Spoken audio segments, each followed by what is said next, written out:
Assalamualaikum warahmatullahi wabarakatuh. Saya Farah Hanim binti Hadian memilih tajuk tokoh falsafah Islam iaitu Ibnu Khaldun. Mari sama-sama kita mengenal Ibnu Khaldun. Biodata Ibnu Khaldun. Nama sebenar beliau ialah Abdul Rahman bin Muhammad bin Abi Bakar Muhammad bin Al-Hasan. Beliau lahir pada 27 Mei 1332 Masihi di Tunisia. Beliau wafat pada 17 Mac 1406 Masihi di Kahirah, Mesir. Beliau berketurunan Arab dari Yaman yang berhijrah ke Andalus, Spanyol. Beliau menetap di Carmona, kemudian berpindah ke Seville.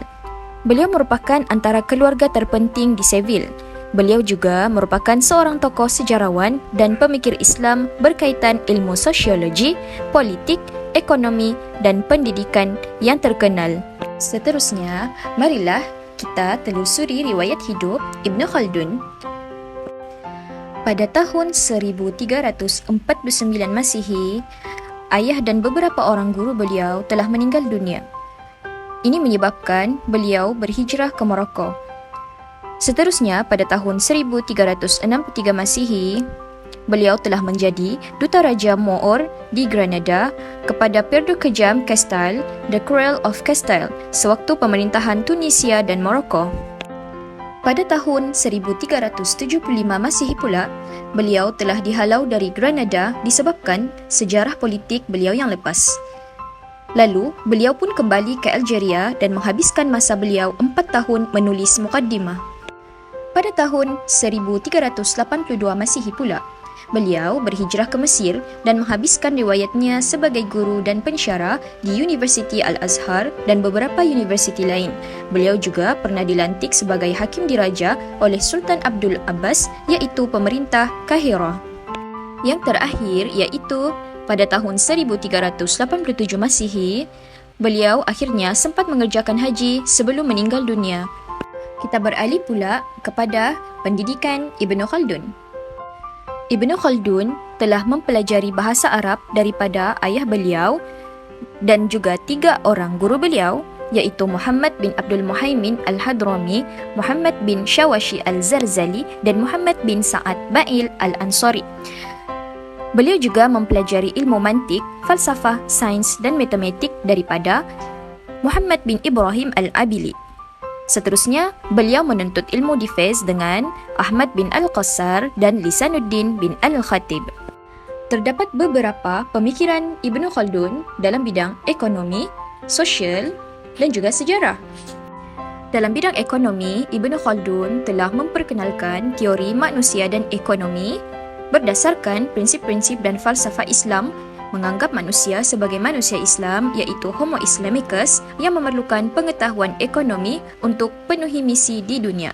Seterusnya ialah teori pengeluaran iaitu keseimbangan penawaran dan pemerintahan, pertumbuhan ekonomi dan pembahagian tenaga buruh berkait rapat dengan pasaran.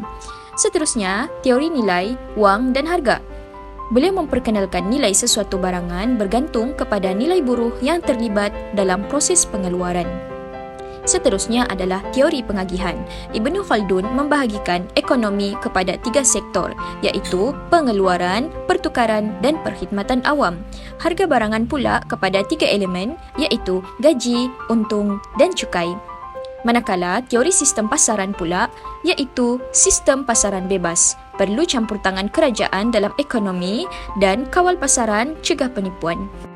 Dalam bidang sosiologi pula, faktor-faktor tercetusnya pemikiran baru yang mengubah sistem sosial manusia adalah pengaruh iklim dan makanan, emosi dan jiwa manusia, serta kemampuan berfikir dan bentuk muka bumi. Dalam bidang sejarah pula, Ibnu Khaldun telah membahagikan 2 perkara, iaitu kesalahan yang sering dilakukan oleh ahli sejarah dan perkara yang perlu dilakukan oleh sejarawan dalam penelitian dan analisis sejarah. Yang pertama, kesalahan yang sering dilakukan oleh ahli sejarah ialah tidak mempunyai pengetahuan mendalam mengenai peristiwa sejarah, membesar-besarkan sesuatu kejadian lebih daripada sepatutnya, serta kegagalan menguasai ilmu yang sepatutnya. Manakala perkara yang kedua pula ialah perkara yang perlu dilakukan oleh sejarawan dalam penelitian dan analisis sejarah, iaitu membandingkan peristiwa berdasarkan sebab musabab, mengkaji peristiwa lalu untuk dijadikan iktibar, mengambil kira pengaruh iklim dan alam sekitar, dan mengambil kira kedudukan ekonomi dan budaya.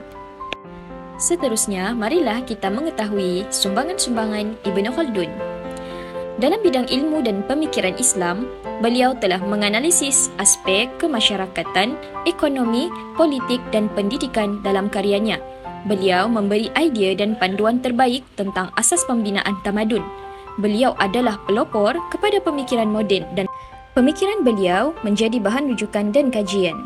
Dalam bidang aktiviti sosial dan politik, beliau pernah menyandang beberapa jawatan dan pernah berkhidmat dengan beberapa orang pemerintah di utara Afrika dan Andalus.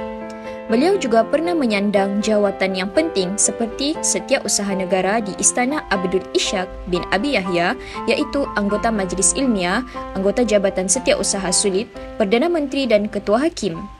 Sumbangan beliau yang seterusnya adalah beliau seorang budayawan.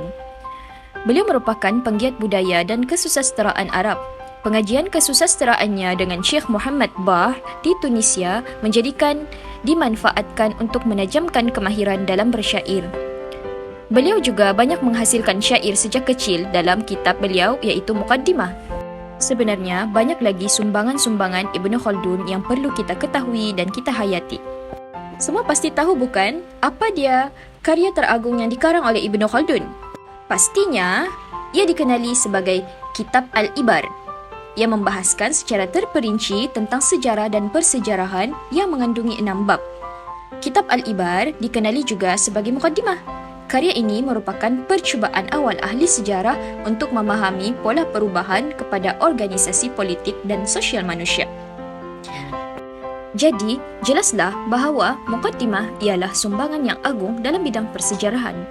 Dalam slide ini, kita boleh melihat ada 6 bab dalam kitab Muqaddimah. Bab yang pertama adalah Risalah Umum tentang Masyarakat dan Pertumbuhan Umat Islam. Bab yang kedua menceritakan tentang kehidupan desa masyarakat Badui atau primitif. Bab yang ketiga mengenai negara, pemerintahan raja dan institusi khalifah.